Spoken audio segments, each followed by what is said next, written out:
Buying a house can cost more than you think. And I'm not telling you this to scare you, but because I want you to be prepared and to feel comfortable and confident during your home buying journey.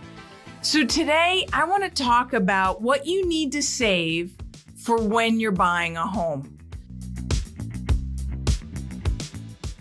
Well, I'm Nicole Rueth, SVP of the Rueth team and the #1 originator in the state of Colorado. Before we get started, if you like this video and you'd like to see more content like it, please don't forget to give this video a thumbs up and subscribe to my channel. Buyers are often thinking about three things: rate, down payment, and monthly payment. And while these are major pieces of the puzzle, they often forget about the other costs associated with buying a house. A lot of these costs can seem obvious to some, but sometimes not even thought about enough because that big down payment is such a big chunk of the money that's all you focus on. So let's talk about some of the funds that you will need during and leading up to closing. And let's start out with that biggest one, the down payment. Many people still believe you need 20% down to purchase a home. And while putting more money down will lower your monthly payment, it's not at all required.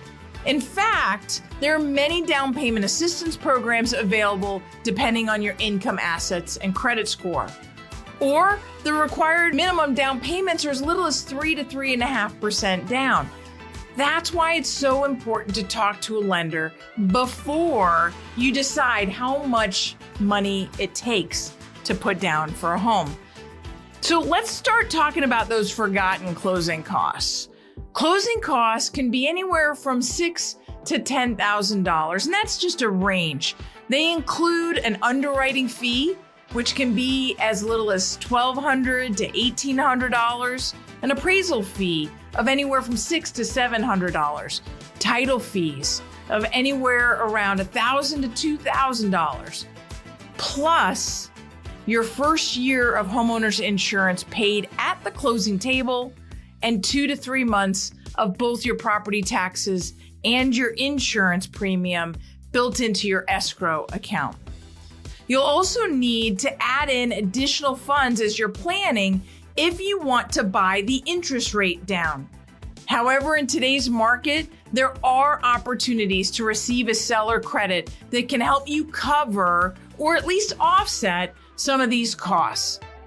It's definitely something you want to discuss with your real estate agent once you start writing offers, knowing that seller credits aren't guaranteed, but they could be available.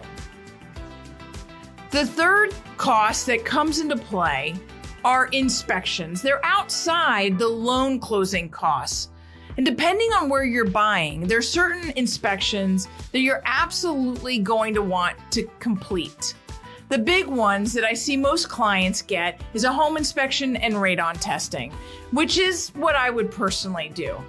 Now, if you're buying a home that has a well or a septic system, I'd get those inspected too. And unfortunately, these inspections are not cheap.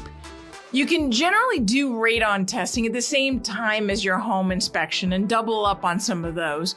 But those home inspections can cost anywhere from a couple of $100 to a couple of $1,000, depending on where you live and what kind of property it is. So you may be thinking, well, shoot, can I just skip the inspection? I'm handy. I'll take a look at the house myself. I would highly advise against this.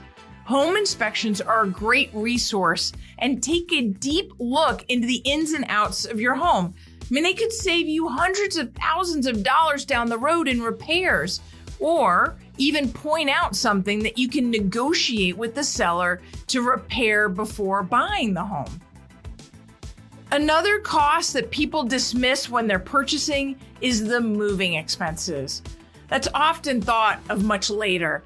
And I'm all for going cheap and getting a U-Haul and bribing your friends with pizza and beer to help. But in some cases, you might be over that, and you might need to price out how much it would take a moving company to move you. Lastly, there are things that are simply going to add up along the way. For example, What if the seller's taking the washer and dryer or the refrigerator? Are you going to need new furniture for the new home? Maybe there's extra bedrooms. Or how about window coverings? Do you want to have the house professionally cleaned before you move in? All of these miscellaneous expenses start to add up along the way. So you want to have as firm a grip on your budget and what you need to have saved ahead of time. Here at the Rueth team, we are always here to help. If you have any questions or if you'd like to get started on your home buying journey, give us a call. We would love to go to work for you.